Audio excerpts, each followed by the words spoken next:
Hello students, welcome back to Arjun coaching classes. Arjun coaching classes में आप सभी का बहुत बहुत स्वागत है। जैसे कि दोस्तों मैं बता रहा था कि पीटी के कैसे तैयारी करें फिज़िकल एग्ज़ाम की, उस पर मैं विशेष वीडियो का सीरीज़ ला रहा हूं। आज दूसरा इंटरव्यू है। जिस सर का इंटरव्यू लिया हूं मैं पहले उमरिया बांधवगढ़ से इंटरव्यू ले चुका था, एमपी से। इनका लगभग 80,000 व्यूज़ आया है ना। आप लोगों ने काफ़ी अच्छा सपोर्ट किया है। मैं आशा करता हूँ आज का भी वीडियो आप लोग के लिए काफ़ी हेल्पफुल होगा।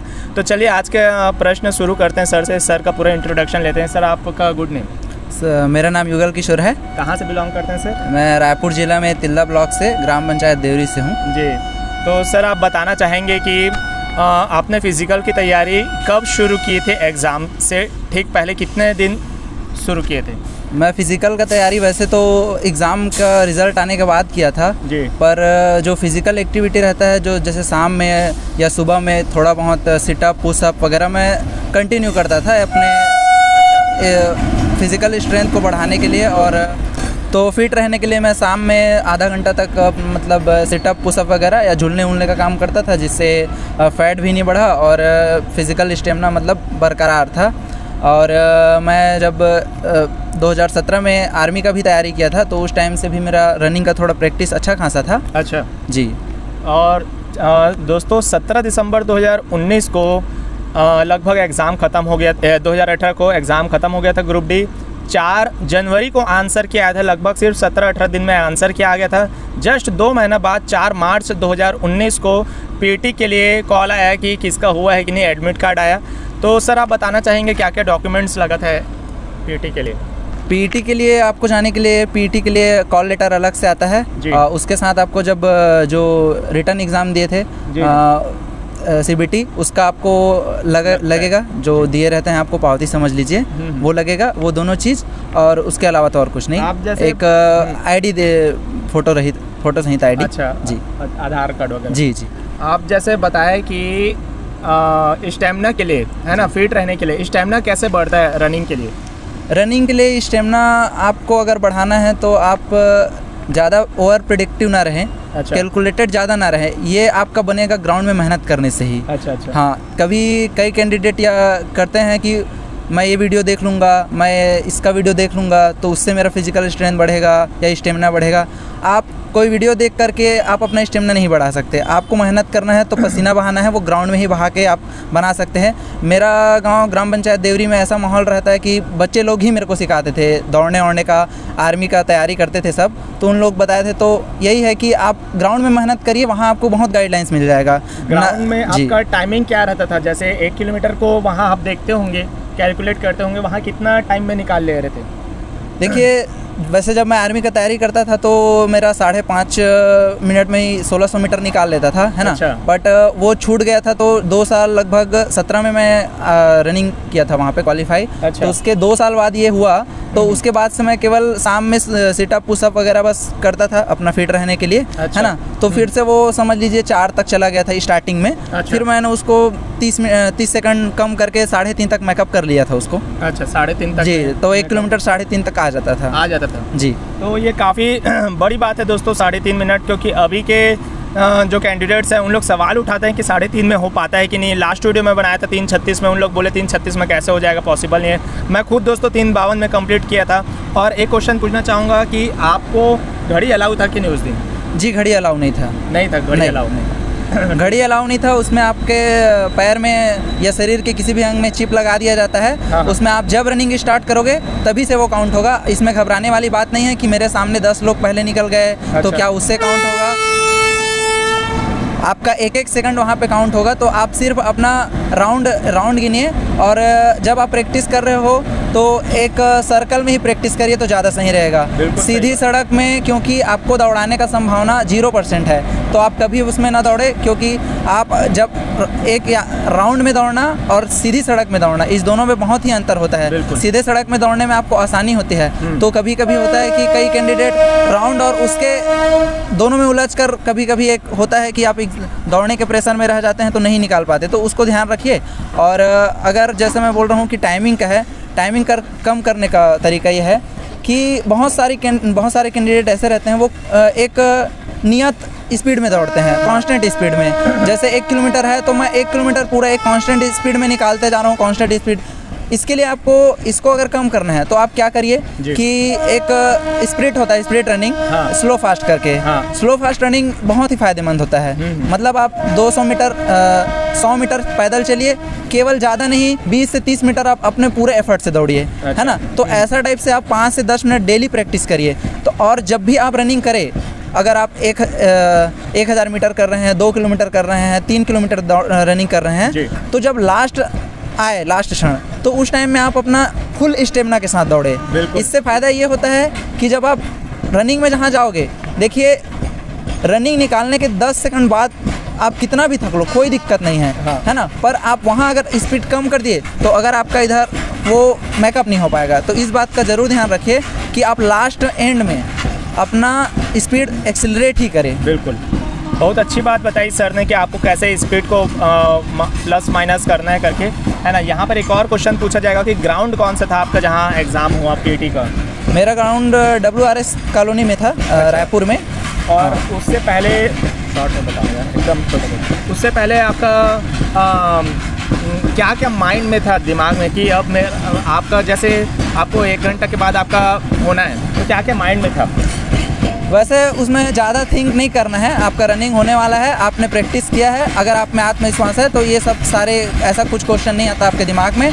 बस ये जो रहता है कि अगले 3 से 3.5 सेकंड अगले 3 से 3.5 मिनट या 4 मिनट में मेरे को 1 किलोमीटर दौड़ना है, बस इससे ज़्यादा ना सोचिए। हाँ, क्वेश्चंस बहुत आता है कैंडिडेट्स लोगों का कि सर मैंने अभी स्टार्ट किया है रनिंग, है ना, क्या सही टाइम होना चाहिए स्टार्ट करने का? आंसर की का वेट करना चाहिए कि नहीं करना चाहिए? देखिए, एक कैंडिडेट जेन्युइन कैंडिडेट है, उसको पता चल जाता है कि उसका एग्ज़ाम कैसे गया है और कितना नंबर आ रहा है ना। बिल्कुल। तो और आप एक माहौल जो बना रहता है कि हाँ कट ऑफ इतना जाने वाला है या इस नंबर में मेरा हो जाएगा, तो आप इसको अनुमान लगा करके जिस दिन आपको लग रहा है कि मेरा होने वाला है, आप कम से कम दिन में 1 घंटा तो प्रैक्टिस करिए ही करिए। अगर आप किसी और एग्ज़ाम की तैयारी कर रहे हैं तो शरीर को बिना थकाए भी आप प्रैक्टिस कर सकते हैं नॉर्मल फिट रहने के लिए। 1 घंटा कोई बड़ी बात नहीं है। सही बात। तो बिगिनर्स भी है तो वो उस दिन से ही प्रैक्टिस करें बस। कट ऑफ की बात की है तो इस समय आपने खुद लेवल देखा है, एग्ज़ाम काफ़ी अच्छा लेवल का है ना। तो आप कट ऑफ के बारे में थोड़ा बताना चाहेंगे, एटलीस्ट बिलासपुर का ही बता दीजिए कि कितना संभावना है ओबीसी जनरल का? कट ऑफ में ज़्यादा कमेंट करना अच्छा नहीं रहता, क्योंकि ये है कि यहाँ अगर मैं बोल दूंगा 65 तो 65 वाले सब खुश हो जाएंगे और 65 से नीचे वाले लोग थोड़ा ऐसा सोच लेंगे कि नहीं ये गलत बोल रहा है। तो उसमें आप ज़्यादा प्रिडिक्टेबल ना रहे। वो एक सर्कल रहता है कि मेरे सर्कल में 50 लोग पढ़ रहे हैं, 10 लोग पढ़ रहे हैं, तो उससे अनुमान लग जाता है, एक कैंडिडेट समझ जाता है कि कितना आने वाला है। जी। फिर भी दोस्तों अगर आप लोग 50-60 के बीच में ला रहे हैं तो ज़रूर कीजिए। 40 से 50 के बीच में भी होंगे तो एक उम्मीद है, क्योंकि एग्ज़ाम का आपको परसेंटाइल बेसिस में है, ठीक है। तो अब नेक्स्ट क्वेश्चन पूछा जाएगा सर कि ग्राउंड में आपको कुछ डर लग रहा था क्या भीड़ देखकर? क्योंकि ये भी एक रहता है, बॉडी बिल्डर लोग आते हैं, बहुत लोग चढ़ जाते हैं। जी, मेरे को ऐसा बिल्कुल नहीं लग रहा था, क्योंकि उसका रीज़न ये है कि एक रहता है चिप सिस्टम, वहाँ आपको पहले सेकंड से आपका अंतिम सेकंड तक वो आपका रहेगा। अच्छा। पहले ये जो डर पहले रहता था कि मेरे को सामने में खड़ा होने के लिए मिलेगा कि पीछे में खड़ा होने के लिए मिलेगा, मैं पीछे तो नहीं हो जाऊँगा, कोई मुझे धक्का दे के तो नहीं ले चला जाएगा, तब लगता था डर इस चीज़ का। पर अब ऐसा है कि आपका चिप लगा है पैर में, आप दौड़िए अपने टाइमिंग में, सामने वाला से 30 सेकंड लेट ही निकल जाइए, बस आप अपना राउंड अच्छे से गिनिए। बिल्कुल। तो उस वजह से मुझे कोई डर नहीं था। आपने बताया कि जैसे चिप सिस्टम रहता है जी, है ना, वहाँ पर 35 किलो वजन का जो उठाना है उसको पहले उठाना रहता है कि बाद में? उसको पहले उठाना रहता है। जी बिल्कुल जी। उसको 200 मीटर है ना, 2 मिनट में उसको दौड़ना रहता है, 100 मीटर दौड़ना रहता है, और आपको पहले उठाने का मौका मिलेगा, उसके बाद आप दौड़ोगे, चलोगे, चलने में हो जाता है। उसके लिए ज़्यादा सोचने की ज़रूरत नहीं है, अगर आप उठा पा रहे हो तो चल भी पाओगे, ये तय है। बिल्कुल। तो उसके लिए आपने प्रैक्टिस की थी? हाँ, किया था, क्योंकि जब आप वहाँ तक पहुँच चुके हैं, एग्ज़ाम निकाल कर जा रहे हैं वहाँ तक, तो किसी भी चीज़ को हल्के में ना ले, ये मेरा मानना है। आप उसके लिए भी प्रैक्टिस कर लीजिए, क्योंकि जब आप प्रैक्टिस हो जाता है तो मन में एक आत्मविश्वास बढ़ जाता है कि हाँ अब ये भी तो मैं कर चुका हूँ। तो वहाँ जाके अगर आप नहीं किए रहोगे तो डाउट में रहोगे, तो डाउट क्यों पालना? सर एक प्रश्न है कि इसमें अच्छे मार्क्स वाले लोग ओवर कॉन्फिडेंस की वजह से मेरे एक्सपीरियंस में छट गए थे, आपका क्या मानना है इसमें? देखिए, अगर आप प्रैक्टिस नहीं करोगे तो आप छट ही जाओगे, इसमें कोई डाउट नहीं है। बिल्कुल। क्योंकि जो ग्राउंड में मेहनत करना है और मैथ्स मतलब कैलकुलेटेड रहना, उसमें अंतर होता है। तो आप अगर मेहनत नहीं करोगे तो छट जाओगे, वो स्वाभाविक बात है। अंडर वेट और ज़्यादा वेट, क्या वेट का कुछ क्राइटेरिया होता है कि 40, 50 ऐसा कुछ, या हाइट का कुछ क्राइटेरिया? जी नहीं, इसमें कोई हाइट वेट का कोई क्राइटेरिया नहीं रहता जी। छोटे छोटे हाइट वाले लोग भी सेलेक्ट हो सकते हैं? जी जी, छोटे हाइट वाले भी सेलेक्ट हो सकते हैं, ओवर वेट भी सेलेक्ट होते हैं और अंडर वेट भी सेलेक्ट हो सकते हैं। आपको 4:15 के अंदर 1000 मीटर दौड़ना है जी। आपके में कितना राउंड था? 5 राउंड था 200 मीटर का। 200 मीटर जी। और क्या बोलते हैं, जैसे आपने बताया जूता पहनकर दौड़ सकते हैं कि नहीं वहाँ? जूता पहनकर आप दौड़ सकते हैं, पर कभी कभी ऐसा होता है कि अगर आप कम प्रैक्टिस किए हो तो जूता का भी वेट भारी लगने लगता है। सही बात। पर दूसरी बात ये भी आता है कि कई लोग को बिना जूता का दौड़ने का आदत नहीं होता, तो उसका बीच का तरीका है कि आप सॉक्स पहन के दौड़ सकते हो। बिल्कुल। एक प्रश्न ये है सर कि आप सुबह टाइम रनिंग करते थे कि शाम टाइम? जैसे मैं कोई भी मतलब डाउट नहीं रखना चाहता था कि मेरा फिजिकल निकलना या नहीं निकलना, मैं प्रश्न चिन्ह नहीं रखना चाहता था, तो मैं दोनों टाइम दौड़ता था। दोनों टाइम जी। और रनिंग के लिए डाइट क्या होनी चाहिए? सबसे महत्वपूर्ण प्रश्न है ये। अब आप एग्ज़ाम दे के आए हैं वहाँ तक, तो कम से कम 1 महीना तो आप ऑयली चीज़ और अवॉइड ही करिए, है ना। फैट खाना मतलब उस टाइम में तो बंद ही रखिए, है ना। नॉर्मल अपना जो भोजन है वो करिए और उसको मतलब अच्छे से डाइट में रखिए। मतलब ज़्यादा ऑयली चीज़ ना खाएं कम से कम 1 महीने के लिए, क्योंकि उसमें आपको 2 चीज़ का खतरा रहेगा कि कहीं तबीयत ख़राब ना हो जाए, तो उसके वजह से 2-4 दिन वेस्ट ना हो जाए इस वजह से। फ्लैट फूड चेक होता है कि नहीं? जी नहीं होता, फ्लैट फूड चेक नहीं होता है ना। और वहाँ क्या क्या इंस्ट्रक्शन दिया जाता है रेलवे अधिकारियों द्वारा, जो भी वहाँ पहुँचे रहते हैं स्टाफ लोग जो कंडक्ट करते हैं पीटी को, इंस्ट्रक्शन क्या क्या दिया जाता है? वहाँ ऐसे इंस्ट्रक्शन बोर्ड में या फिर बैनर में लिख दिया जाता है, कोई मतलब बोल के ऐसा ज़्यादा इंस्ट्रक्शन नहीं दिया जाता। बिल्कुल जी, मतलब ऐसा कुछ इंस्ट्रक्शन तो नहीं, जो भी है बोर्ड में लिखा रहता है। आपको प्रोसीजर का इंस्ट्रक्शन दिया जाता है, आप यहाँ से लाइन बनिए, यहाँ से आइए, इतने कैंडिडेट यहाँ पे खड़ा होइए, ऐसा टाइप सब। बाकी रनिंग के लिए कोई ज़्यादा इंस्ट्रक्शन नहीं दिया जाता। राउंड बता दिया जाता है कि इतने राउंड में 1 किलोमीटर होना है करके। जी। पीटी आपने क्वालिफाई कर लिया, उसके बाद फाइनल मेरिट के लिए कितना मार्क्स बढ़ा था आपको याद होगा?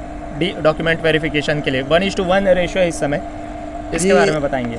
हमारे भर्ती में मतलब 3 नंबर प्लस गया था। जैसे 66 कट ऑफ गया था तो +3 मतलब 69 वहाँ डॉक्यूमेंट वेरिफिकेशन के लिए बुलाया गया था। पर अगर CBT क्वालिफाई किए हो तो रनिंग निकाल कर रख लीजिए, वो ज़्यादा सही रहेगा, चाहे आप कम नंबर में हो चाहे हाई नंबर में। तो सर आपका मेडिकल स्टैंडर्ड आपको क्या मिला था? आपको याद होगा मेडिकल जब हुआ था तो? जी मेरे को A2 मिला था। अच्छा, एक लास्ट क्वेश्चन पूछते हैं सर से, है ना। उस लास्ट क्वेश्चन से पहले दोस्तों मैं आप लोग को एक इंफॉर्मेशन देना चाहता हूँ कि कुछ ही दिन में, लगभग 2 से 3 दिन में, मैं एक फ़िज़िकल ट्रेनर जो राजनांदगांव में अभी पुलिस कांस्टेबल में है ना, वो बहुत सारे गोल्ड मेडल जीते हुए हैं। वो काफ़ी कैंडिडेट्स को मतलब जो तैयारी करते हैं, है ना, उनको फ्री में सिखाते हैं। तो मैं उनका ज़रूर इंटरव्यू लाऊँगा। आप लोगों के प्रश्न कमेंट सेक्शन में लिख दीजिए जो भी आता है। तो लास्ट क्वेश्चन यही रहेगा कि सर रनिंग के समय में सांस फूलने का बहुत प्रॉब्लम होता है, तो सांस किस तरीके से प्रैक्टिस किए थे आप सांस लेने की? मैं जब रनिंग करता था तो मुंह से सांस लेता था, क्योंकि मुंह से सांस लेने से जल्दी थकता है। तो जल्दी थकता है तो अगर आप जल्दी थक के भी अच्छा दौड़ पा रहे हो तो आपका स्टेमिना ऑब्वियसली बढ़ेगा। अच्छा। तो ये मेरा ये कॉन्सेप्ट था। जनरली बोलते हैं कि नाक से सांस लेना चाहिए करके, नाक से सांस लेने से आप जल्दी नहीं थकोगे। अच्छा। तो मैं इसके विपरीत चलता था कि अगर मैं जल्दी थक पा रहा हूँ और अच्छे से दौड़ पा रहा हूँ तो कहीं मैं उस दिन नाक से सांस ले लिया तो अच्छे से दौड़ पाऊंगा। ये मेरा कॉन्सेप्ट था। सर ने काफ़ी अच्छा इंटरव्यू दिया दोस्तों। मैं आशा करता हूँ आप सभी को वीडियो से काफ़ी हेल्पफुल रहेगी। मैं ये वीडियो सीरीज़ कंटिन्यू रखूँगा और पूरा गारंटी देता हूँ कि मेरे वीडियो से आप लोगों को बहुत फ़ायदा होने वाला है। पीटी के लिए जो इंस्ट्रक्शन दे रहा हूँ, हम लोग के टाइम में ऐसा कोई नहीं था दोस्तों जो परफेक्ट इन्फॉर्मेशन दे रेलवे से, ठीक है। तो चलिए, युगल सर ने काफ़ी अच्छा इंटरव्यू दिया, धन्यवाद देना चाहता हूँ। और आज के वीडियो में इतना ही दोस्तों, धन्यवाद, जय हिंद, जय भारत।